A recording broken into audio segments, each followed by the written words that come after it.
রাস পূর্ণিমা। রাস শব্দটি এসেছে রস থেকে। রস হচ্ছে প্রকৃতপক্ষে মাধুর্য রস। মাধুর্য রসে কৃষ্ণ এই লীলা করেছিলেন বলে এর নাম রাসলীলা। এই লীলা ভগবানের সবথেকে উন্নত ও শ্রেষ্ঠ লীলা এবং চিন্ময় স্তরের সর্বোচ্চ উপলব্ধি। শ্রীকৃষ্ণ ইহজগতে আবির্ভূত হয়ে যখন ভৌম বৃন্দাবনে দিব্যলীলা বিলাস করছিলেন, তখন শ্রীকৃষ্ণের বয়স 8 বছর। কৃষ্ণ শরৎ পূর্ণিমার রাতে বৃন্দাবনের কুঞ্জে মধ্যরাতে তার অপ্রাকৃত বংশীধ্বনি দ্বারা তার প্রিয় ভক্ত গোপীদের আহ্বান জানিয়েছিলেন।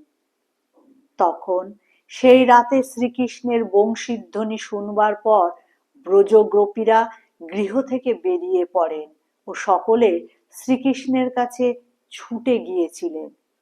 কেবল বৃন্দাবনের গোপীরা নয়, ব্রহ্মাণ্ডের বিভিন্ন স্থান থেকে আরো অনেকেই ছুটে গিয়েছিলেন।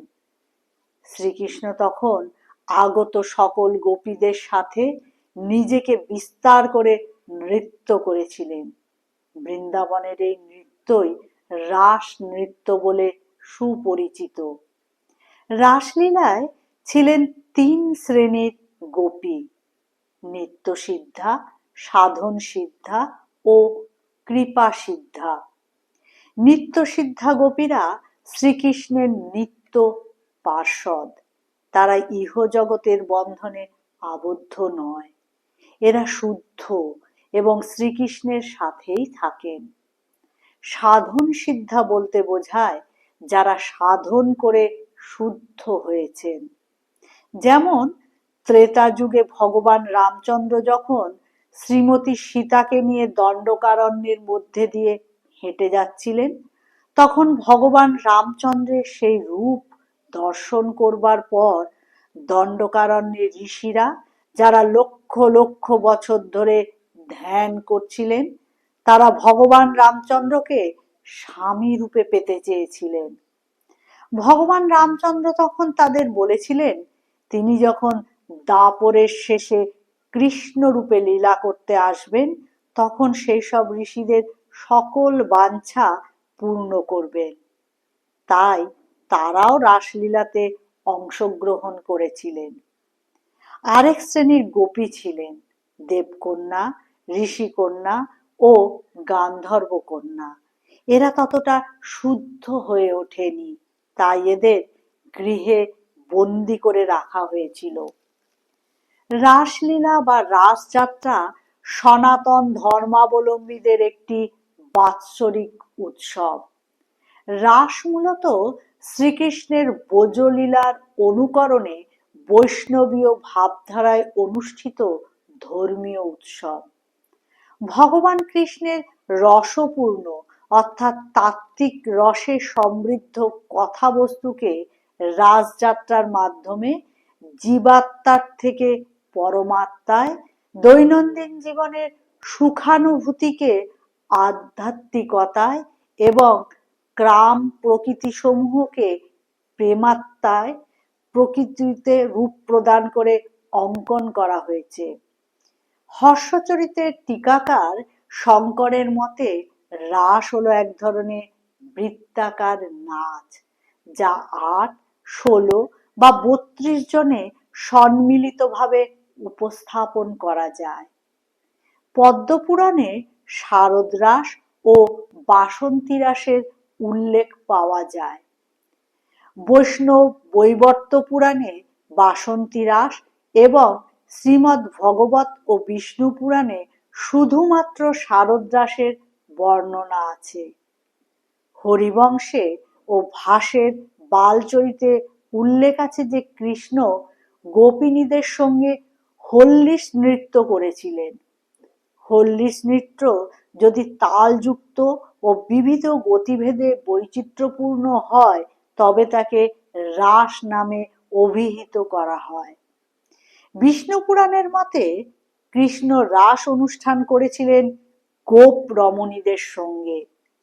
শ্রীমদ্ ভাগবতের মতে কৃষ্ণ যোগমায়াকে সমীপে গ্রহণ করে রাস অনুষ্ঠান করেছিলেন। ভারতের উত্তরপ্রদেশের মথুরা ও বৃন্দাবনে, পশ্চিমবঙ্গের নদিয়ার নবদ্বীপ ও শান্তিপুরে, উড়িষ্যা, আসাম ও মণিপুরে রাসযাত্রার উৎসব বিশেষভাবে উদযাপিত হয়। এই উৎসবের অংশ হিসেবে গোপিনীবৃন্দ সহযোগে রাধা কৃষ্ণের আরাধনা এবং অঞ্চলভেদে কত্থক, ভরতনাট্যম, ওড়িশি, মণিপুরী প্রভৃতি ঘরানার শাস্ত্রীয় ও বিভিন্ন লোকায়ত নৃত্য সুষময় রাস নৃত্য বিশেষ মর্যাদার অধিকারী। নবদ্বীপের শাক্ত রস। নবদ্বীপের রাসের প্রধান বিশেষত্ব হচ্ছে মূর্তির বিশালতা। অপরূপ মৃন্ময়ী মূর্তি নির্মাণ করে নানা রূপে শক্তি আরাধনায় নবদ্বীপের রাসের প্রধান বৈশিষ্ট্য। রাস মূলত কৃষ্ণের ব্রজলীলার অনুকরণে বৈষ্ণবীয় ভাবধারায় অনুষ্ঠিত ধর্মীয় উৎসব, কিন্তু নবদ্বীপের রাস প্রধানত শাক্ত রসাশ্রিত। আবহমান কাল থেকে এখানকার ধর্ম সংস্কৃতিতে তান্ত্রিক বীরাচারের প্রাধান্য পরিলক্ষিত হয়। তাই নবদ্বীপের রাসে অনিবার্যভাবেই ঘটেছে তন্ত্রাচারের পূর্ণ প্রতিফলন। অপরদিকে বৈষ্ণবীয় রাসের সাত্ত্বিক ধারা অনেকটাই কোণঠাসা। মন্দির অভ্যন্তরে রাধাকৃষ্ণের চক্ররাস যে হয় না তা নয়, তবে তা জাঁকজমকপূর্ণ শাক্তরসের পাশে অনেকটাই ম্রিয়মাণ। জনশ্রুতি প্রচলিত আছে যে চৈতন্যদেবের রাধাকৃষ্ণের রাস উৎসবের সূচনা করেছিলেন নবদ্বীপে। একথা সত্যি হলে ষোড়শ শতাব্দীর প্রারম্ভে রাসের সূচনা হয়েছিল নবদ্বীপে। তবে চৈতন্যদেবের সন্ন্যাস গ্রহণের পর নবদ্বীপের বৈষ্ণব আন্দোলন স্তিমিত হয়ে পড়ে। গৌরাঙ্গ পরিজনেরা বাধ্য হয়ে নবদ্বীপ ত্যাগ করে অন্যত্র গমন করেন। ফলে বৈষ্ণবীয় উৎসব অনুষ্ঠানের ধারাবাহিকতায় ছেদ পড়ে। দ্বিতীয় পর্যায়ে নবদ্বীপে যে রাস উৎসবের সূচনা হয় তা অভিনব এবং বাংলার ধর্মীয় ইতিহাসে তা অদ্বিতীয়। এবার আসি মণিপুরী রাস উৎসবে।